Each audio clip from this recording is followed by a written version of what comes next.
আসসালামু আলাইকুম। কেমন আছেন আপনারা? আশা করি সবাই অনেক ভালো আছেন। আজকে আমি আপনাদের সাথে একটা দারুণ একটা খাবার শেয়ার করব। এটা চিনতে পারতেছেন? বলেন তো এটা কি? এটা হচ্ছে কলমি শাকের পাকোড়া। কলমি শাকগুলা আমি আগেই কেটে বেছে ধুয়ে রাখছি। ভিডিওটা বেশি বড় করব না। যারা কলমি শাক পছন্দ করেন, তারা যদি কলমি শাকের পাকোড়া না খেয়ে থাকেন, দারুণ একটা জিনিস মিস করছেন। এখন থেকে যদি আমার এই ভিডিওটা দেখেন, পুরোটা না টেনে, যদি কলমি শাকের পাকোড়া আপনারা একবার খান, আমার বিশ্বাস বারবার আপনাদের খেতে ইচ্ছা করবে এবং সবার সাথে বলবেন না যে কলমি শাকের পাকোড়া এত মজা। দেখেন আমি কিভাবে কলমি শাকের পাকোড়া তৈরি করি। আমি এগুলো আগেই ধুয়ে রাখছিলাম।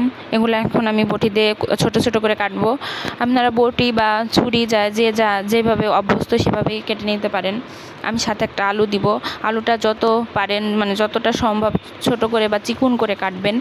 না মোটা মানে এটা খেয়াল রাখবেন যেন শাকের সাথে মিশে যায়, মানে চিকুন হয়, মোটা যেন না হয়। মোটা হলে এটা আবার ভালো লাগবে না। আমি সাথে পেঁয়াজ, মরিচ, তারপর রসুন এগুলো কেটে নিব। দেখেন মেজারমেন্টটা দেখেন।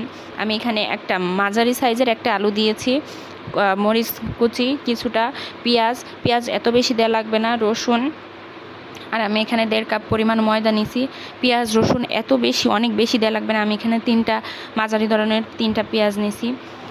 আমি এখানে 1 চা চামচ লবণ দিয়ে দিলাম, 1 চা চামচ হলুদ দিয়ে দিলাম, আর 1 চা চামচ মরিচ দিয়ে দিলাম। আর হলুদটা যদি পারেন আর একটু কমিয়ে দিবেন, কারণ হলুদ যদি বেশি পড়ে যায়, কম হোক সমস্যা নাই, তবে হলুদ যদি একটু বেশি পড়ে যায় গন্ধ আসবে হলুদের, তাহলে মানে খেতে ভালো লাগবে না হলুদের গন্ধ আসলে। আমি এখন হলুদ, মরিচ, লবণ সব কিছু দিয়ে, যেগুলো দেখলেন সব কিছু দিয়ে এখন ভালোভাবে চটকিয়ে নিলাম। এটা একটু আঠালো ভাব হবে। আঠালো ভাব এটা প্রথম মাখাবেন, কোনো পানি টানি দিবেন না, পানি ছাড়াই আপনারা প্রথম মাখাবেন। মাখায় দেখবেন যে এটা আঠালো ভাব হয়েছে কিনা, মানে আপনি যে পাকোড়াটা বানাবেন, পাকোড়া বানানোর উপযুক্ত হয়েছে কিনা হাত দিলেই তো বুঝবেন।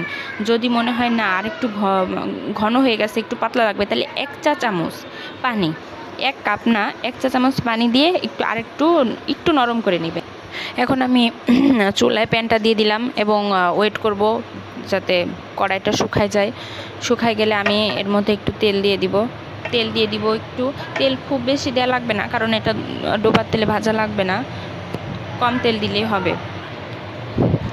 আমি এখন হাতটা ধুয়ে নিলাম, যাতে আমার পাকোড়ার সাইজটা দিতে মানে হাতের মধ্যে বারবার আঠালোর মতো না লাগে। দেখুন প্যানটা এখন গরম হয়ে গেছে। আমি কড়ার মধ্যে পাকোড়ার সাইজগুলো দিয়ে দিব। পাকোড়াগুলা আমি এক এক করে আশেপাশে মানে পুরাটা জুড়ে পাকোড়াগুলা দিয়ে দিব। আপনারা একটু হাত দিয়ে একটু চ্যাপটা চ্যাপটা করে নেবেন, যাতে এটা চ্যাপটা হয়। যত পাতলা হবে তত ভাজাটা ভালো হবে। বেশি মোটা হয়ে গেলে, এটা ভারী হয়ে গেলে ভিতরে একটু কাঁচা কাঁচা থাকার সম্ভাবনা থাকতে পারে। এর জন্য আপনারা চেষ্টা করবেন, আমরা যে ডালের বড়া বানাই না, যেভাবে পাতলা পাতলা করে দিই, এভাবে দেওয়ার চেষ্টা করবেন। দেখুন আমাদের দিতে দিতে এক পাশটা একটু ব্রাউন কালার হয়ে গেছে, আমরা একটু উল্টাই দিব। আর চুলার আঁচটা কমায় রাখবেন, বেশি হয়ে গেলে আশপাশে তাড়াতাড়ি ভাজা হয়ে যাবে কিন্তু ভিতরে কাঁচা থেকে যাবে। চুলার আঁচটা মাঝারি ধরনের রাখবেন, যেন বেশি তাড়াতাড়ি না হয়। বেশি তাড়াতাড়ি থাকলেও উপরের পেঁয়াজটা পড়ে যাবে এবং ভিতরে কাঁচা থেকে যাবে।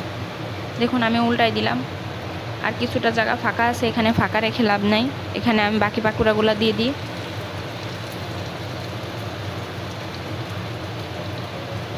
বুঝবেন যখন এটা ব্রাউন কালার হয়ে যাবে তখন উল্টাই দিবেন, এবং দুই পাশে যখন ব্রাউন কালার হয়ে যাবে তখন এটা নামাই ফেলবেন।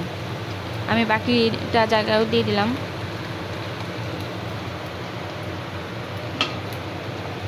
আপনাদের একটা কথা বলি, কলমি শাকের পাকোড়া আমাদের শরীরের জন্য অনেক ভালো। মানে কলমি শাকের পাকোড়া না, মানে মূলত কলমি শাকটা আমাদের শরীরের জন্য অনেক ভালো। যাদের কষা সমস্যা বা পাইলসের সমস্যা আছেন, তারা যদি প্রতিদিন বা 2-1 দিন পর পর কলমি শাক খান, তাদের জন্য অনেক ভালো। তবে এটা পরিমাণ মতো খাবেন, কারণ কলমি শাকে আবার বেশি খেলে ডিসেন্ট্রি হয়ে যাওয়ার সম্ভাবনা আছে। দেখেন ফাইনালি আমরা ব্রাউন কালার হয়ে গেছে, উঠাই ফেললাম। আর দেখতেও কত সুন্দর হয়েছে। আশা করি খেতেও অনেক মজা হবে। আপনারা এটা অবশ্যই বাসায় বানায় খাবেন, তাইলে দেখবেন এটা আসলে কতটা মজা। আসসালামু আলাইকুম।